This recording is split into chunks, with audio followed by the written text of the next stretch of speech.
You're now listening to Loggers Tech Talks from Swamp Fox Insurance Agency. Welcome back to the Loggers Tech Talks with Swamp Fox Agency. I'm your host, Tank Bryant. Today, we're joined by Maynard Factor, Vice President of Business Development at Kratos Defense Security Solutions. Kratos is a leader in unmanned systems, satellite communications, technical autonomy, and advanced vehicle technology across both military and commercial markets. Maynard brings deep expertise in unmanned technologies, ground robotics, and autonomous systems. He holds a degree in electronical engineering from the University of Florida and an MBA from the University of West Florida. He's played a key role in expanding Kratos' autonomous vehicle efforts across both defense and commercial markets, overseeing practical test runs of autonomous log truck platooning in Canada. We're honored to have him join us today as a first-time speaker at the Loggers Technology Summit. Maynard, we're thrilled to have you, man. Hey, thank you, Tank. Appreciate it. And happy to be here. All right, man. Like I said, we appreciate you. Appreciate you coming out here. Appreciate you speaking with us at the Loggers Technology Summit. Let me ask you, man, just kind of starting off, kind of tell me a little bit about your background. Yeah. Well, as you indicated, I graduated from the University of Florida with an electrical engineering degree, and I started working in the defense space in about 2000. And my primary focus in those days was on developing autopilots, hardware and software for unmanned target drones, aerial target drones, which these are high performance jet airplanes that are used to train fighter pilots. So they do training missions, they support training missions and weapons evaluation. It gives a fighter pilot basically something to shoot at and gives them a very realistic training environment. So from there, my career path started evolving into the driverless vehicle space, and we started developing technologies for the U.S. military uh, to primarily focus on how we could reduce warfighter exposure to dangerous missions. For example, automating ground vehicles where the warfighter has to support route clearance missions or resupply missions. So we started developing this tech to enable these vehicles to operate uncrewed, so that the robot could do the dangerous job and the human could monitor from a safe location. So from there, we started adapting that tech into the commercial space. First in highway maintenance applications, in applications where you had the roadside workers having to support, maintenance operations on high-speed roadways, so that driverless technology can support ways for increasing safety. And that was our first foray into the commercial space with our technology developed originally for the military. And then from there, we expanded into automating Class 8 tractor trailers and deploying these vehicles in different agricultural, energy, and mining spaces, which is ultimately how I started automating trucks and deploying trucks in the commercial timber hauling industry. Uh-huh. Okay. Now, were you a tech guy growing up, or something you just kind of got interested in later on in life?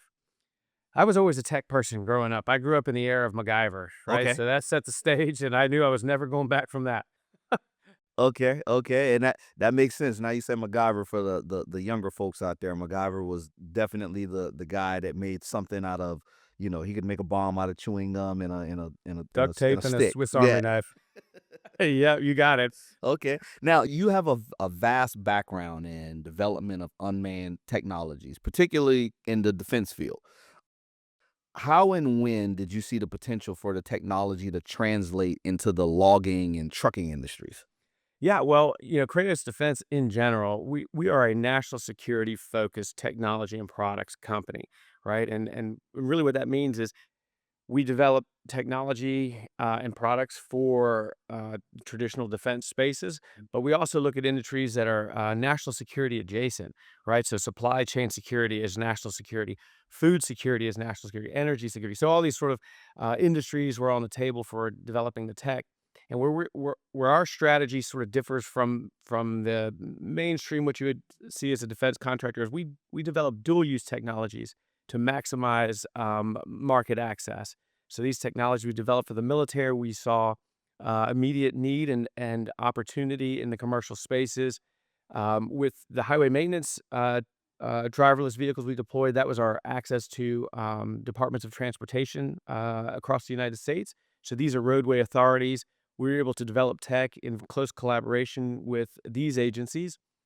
And as we started putting more vehicles on the road there, we started getting access to other industries like timber hauling, logging industry, where these industries were facing challenges stemming from the impacts of driver shortage, right? So, timber hauling and other ag spaces, these operations typically occur in rural locations or locations where there's lower population density. And, young people are just not interested in driving trucks as much as maybe they used to in the past. So logging and other industries struggle with maintaining haul capacity and business continuity when they just don't have the qualified drivers to operate these vehicles. And these vehicles are Class 8 tractor trailers. They're extremely heavy, right? In some cases, like for example, in Canada, the trucks are hauling about 140,000 pounds. So you really want an experienced driver to handle these vehicles, and we don't have these folks. You have to come up with an alternative means, and the alternative means are just not fantastic, and that's where they see the value in the technology, and that's how we started entering that market. Okay, and yeah, and I've interviewed and I've had these conversations with a number of people over the past 2 years doing this, and one of the things I always ask, and I'm going to ask you is, I see it as you saw a problem, you saw something that was a problem, and you said, okay, we're going to try to come up with a solution for that problem. Was there anything that stood out to you as like the biggest challenge to autonomy in that type of environment? And when it comes to the log truck space, it's a little different than driving down the interstate. Yeah, absolutely. There's a ton of challenges. The environment in general, in a lot of cases, the roadways and the routes that the trucks are running are unimproved, unpaved. They're not quite, well, in some cases they are sort of off-road terrain, but maybe a little bit better in some cases. There's different tiers of roadway that we operate on. And then in addition to that, you're also usually around some pretty heavy overhead tree foliage, right? And in cases in Canada, we were up in some steep hills, so we had steep grades, upward grades, downward grades we had to deal with, and potholes, heavy dust, all kinds of environmental challenges that make it difficult for the automated technology to function in a way that it needs to be reliable and to solve the problem. But the technology that we develop, we deploy our trucks in what we call a leader follower platoon configuration. So what we do is the platoon configuration is two trucks. The first truck, which we call the lead vehicle, is a human driven truck, and then it's paired with the driverless follower. And what's key to that is the human driver can adjust their driving behavior depending on environmental conditions. So, roadway conditions, they can slow down, speed up, they can change the behavior of the driverless follower to accommodate this environment. And that was very, very key in the success that we've had in deploying in these challenging locations. Okay, so just for our listeners, and you kind of answer my next question when it comes to the platooning. Now, what I'm picturing is I'm picturing a driver in the first truck, and then no drivers in the next trucks. That's correct. Yeah. So you have a human-driven lead vehicle paired to a driverless follower. Now, that said, in these deployments that we've been doing are mostly in a pilot stage of the deployment. So we do have a safety rider that does ride along in the driverless follower, right? And this person can take over manual control of the vehicle at any time. So, in this case where you might have some sort of challenge, maybe you have an emergency situation or you have a work zone or whatever, the person can take over manual driving in an instant and continue to move forward. Okay, and can this be retrofitted into existing trucks, or are we talking about brand new builds only? Yeah, so that's another unique aspect to the Kratos implementation or adaptation of the technology. We retrofit the trucks with a bolt-on autonomy kit, right? So I work with our clients who have existing fleets of trucks, and I bolt kit on the lead vehicle, which includes the computer, the navigation systems, user interfaces, and then I also bolt the exact same kit on the follower vehicle, And in addition, on the follower vehicle, I also bolt on sensors for obstacle detection and situational awareness, right? And then I also bolt on actuators for controlling brake, throttle, and steering. So in comparison, what some companies do is they use the existing drive-by-wire systems in the truck. So your existing cruise control or your automated emergency braking. When you do that, you're tied to a specific brand and model of truck, right? Which my clients already have big fleets of trucks, and they would not look at it as a advantage for me to say, "Hey, it's fantastic that you already have 300 trucks, but to use our technology, you have to have these new vehicles."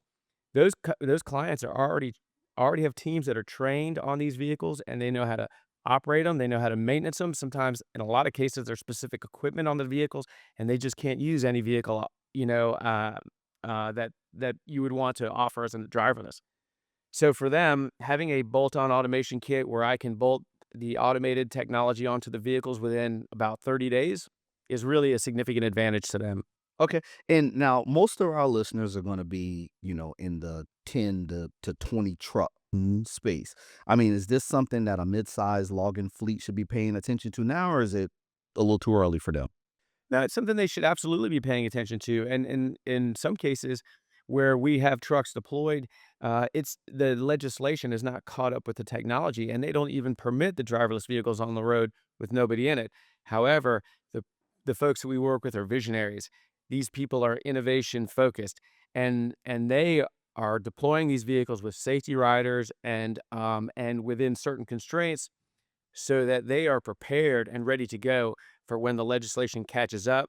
They will be on the road running with their driverless vehicles. They'll have teams that are trained, they'll have people that are familiar with the technology, and they'll have routes that are already identified for optimized deployment. Okay. And, when we talk about trucking, a lot of what we're talking about right now, a lot of what the drivers are facing is, it's about money right now. It's cash flow. There's some people doing really good. There's some people not doing as good. I mean, what does the return on investment really look like? I mean, are we talking about fuel savings, fewer wrecks, better insurance rates, all of the above? I mean, kind of, what's kind of in it for the guy looking to say, hey, this is cost effective for me. It's real easy. It's called business continuity. If you don't have a person to operate that truck is sitting there and you're waiting and you're not meeting your haul capacity quotas. That's where the value add that our clients really see. And to that, right, um, you have liability issues that are associated with safety. So the way some companies and organizations are addressing the driver shortages, they are scaling down the driver skill requirements. In some areas, depending on the location and the operation, they even waive the requirements for having a CDL license. So if you think about that for a second, you're scaling back your driver qualifications, or in some cases, you're even removing your CDL. Your safety goes way up, your liabilities go way up. You have people that are operating trucks that are not necessarily familiar with like driver fatigue or impairment and things of those nature that all impact the safe and reliable movement of goods from point A to point B. So there's a significant value add there. And then with the way that we deploy the trucks in a platoon, there's always a concern when you start talking about driverless trucks with eliminating jobs. Okay, well in our deployment adaptation, we maintain all the driver jobs because these are the folks that operate the lead vehicle, right? So now, if you're in a scenario where you're short 3 or 4 drivers, you simply pair the driverless vehicle to the human-driven truck, and now you incentivize that person in the lead vehicle because they're now hauling a double load. So the companies are able to pay more to that lead driver. They're able to show more productivity from that person, and it's just a win-win overall. They meet their haul capacity requirements, and the drivers all have an opportunity to not only make more money, but they also have an opportunity to engage with technology that these areas and rural locations have historically been overlooked. They just do not get the opportunity to work with this kind of technology. So this is great skill force enhanced. So there's a lot of direct benefits and adjacent benefits to this technology. Okay, yeah. Now you guys have done some trials in places like Canada and the Midwest. I mean, any surprise lessons that's come out of any of those field tests? Nothing that I would say would be a surprise lesson. What was surprising, which was kind of a welcome surprise, is normally when you try to deploy technology in an industry, new technology, you usually have a lot of topward pressure, top down pressure from executive leadership saying, "Hey, thou shall use this technology because we want it, we like it." Okay, and the drivers and some of the people that actually the boots on the ground that have to deploy the tech, they may be sort of into it and maybe not. It all depends on the person. But what we've seen, which is surprising to me a little bit, is that the boots on the ground operators of the tech are really open to to the deployment of the technology. They see it as a benefit. They don't see it as a threat. It's really been a good experience working with these teams and their openness to deploying the technology and evaluating it in their real world applications. And what's really fantastic about it is a lot of the folks that we work with that are the boots on the ground operators, we show them the tech, we explain how it works. They then leverage their experience as senior level CDLs and say, "Wow, you know what I can do with this? Like, for example, this is how I can use the technology to change lanes or merge onto highways." Things that me as a technology provider wouldn't have necessarily thought of because I don't have the experience in driving a big rig, right? So those are all the like great surprises that we've seen as we put more and more of these systems on the road. Okay. And what happens now? And it's, I was having a conversation the other day with someone about everybody talks about Tesla. What happens when, if you some of our listeners have also asked, what happens if this system goes down? Let's say this thing's driving down the road. You got the lead truck, you got your trucks behind them. What happens if truck number 4 has a malfunction? Yeah, no, that's a great question. There's a lot of default fallback safety systems within the technology that we provide overall. There's a lot of system redundancy. There's control algorithms that are running in the background looking for fault conditions, and basically anything that's identified in that scenario, the truck defaults to a safe state, which is it can stop. We also have remote control capability where we could pull the truck off the road. One thing we want to try to avoid is we want to avoid heavy autonomy or artificial intelligence at this stage in the game where we would rely on the technology, for example, to find its own way to navigate around complex scenarios, right? So that's part of our deployment strategy and maintaining a human-driven lead vehicle that is within close proximity to to the follower truck, to the driverless truck. So now they can be the decision maker in complex scenarios. If the truck has to stop, they're within close proximity. They can accommodate it in different ways, and really they just adapt to the situation as the situation arises. Okay. And now, so how are you guys working with regulators like state DOT, federal partners, to bring this tech to the road legally and safely? I work with state regulators very, very closely. Okay. Our first commercial deployments, as I mentioned, were with the Department of Transportation agencies at the state level. I also work with US DOT at the federal level. Um, I Kratos developed the technology, the baseline technology, but in reality, the DOT, Highway Patrol, state regulators, industry stakeholders, they really are the ones who developed out the technology. Like, we created the autonomous and the driverless systems, but they said, yeah, this is fantastic, really cool. We see the potential. But to be successful and to be on the road and to be safe, these are the things that you need to have. For example, they had input to how we implement redundancy, how we implement user interfaces. All these different very safety critical aspects were designed in by the departments of transportation and these adjacent stakeholders in this industry. And so it's been great, and the states that we work with, the legislators, I mean, giving us the opportunity to do pilot deployments in these different locations is just a testament to the innovation in different locations like North Dakota, Minnesota, Ohio, Indiana, Florida. They really embrace the technology. They want to see it successful. They give us the venue to test and operate, and we keep them in the loop on all testing deployments. We provide them data for them to analyze and see, and we work together as a team to make this successful and move technology forward. Okay. And, just looking ahead, I mean, what's the next big milestone for Kratos in the commercial trucking space? Is it, like a broader rollout, more pilot fleets, or, just new technology entirely? Yeah, honestly, we're getting to a point where we're getting ready for scale. Like we have multiple pilots across the United States. We've got about 25 active deployments right now. It's time to look at how we can scale the technology for a broader deployment scenario. We've got great feedback from not only the user community, but also the roadway authorities. They're happy with the technology. They're happy with the deployment model and how we put the vehicles on the road and the different scenarios we support. So yeah, it's ready to move forward. As a matter of fact, we just did this weekend. We did a very unique deployment where we hauled all the wheels and tires for the NASCAR Brickyard 400. Yeah, which was in at the Indianapolis Motor Speedway on Sunday. We teamed up with a company called Champion Tire and Wheel, and it was an opportunity to evaluate how the technology performed in an industry that's sort of outside of the core of where we normally operate, and it demonstrated how easily we could integrate the technology into motorsports logistics, and demonstrated how ready the industry is for this kind of technology. In the use cases that are we've identified as optimized for deployments. Okay, so you're out there already. We are out there already. Okay. Everybody else I talk to, this is a 5 year, 10 years from now, but sounds like you're closer to doing it than. Yeah, I mean, it all kind of depends on the state and the legislation that they have. So we're continuing to work with the legislators in different states to open up opportunities.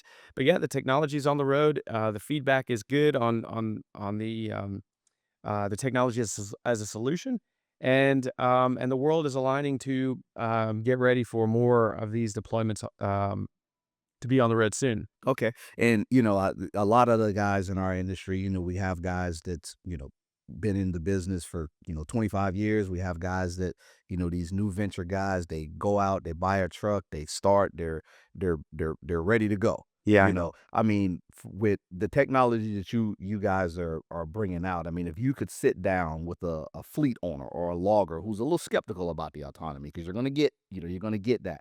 I mean, what would you say? Not as a tech guy, but just, to make them feel a little better person to person. Well, I mean, to be quite honest, when I meet with a potential client or somebody I'm introducing to the technology, I bring the technology. I don't bring a PowerPoint. I don't bring an email. I bring the trucks. I put them in the trucks. They ride in it. They see it. They have an opportunity to comment and understand how it all works, and that's how we move forward. And the best method of getting this technology on the road is to get it in front of people who could potentially use it. And that's how we get people to understand how it works and how it could be beneficial to their operation. Okay. All right. Yeah. I mean, if you weren't in, let me ask you this, if you weren't in the defense or autonomy, what do you think you'd be doing right now? Ooh, wow, that's tough. You look like a professional soccer player. Yeah, yeah. That would be. I don't really have the athletic ability as those folks. I don't know. It's hard to say where I would be, but that's an interesting question. I actually, as I was going to college, I was working at a bunch of different restaurants. Maybe I'd be a restaurant manager, which would not be as fun as what I'm doing right now, I suspect. Okay. And what's the best piece of safety advice you think you've heard and what you'd give someone else?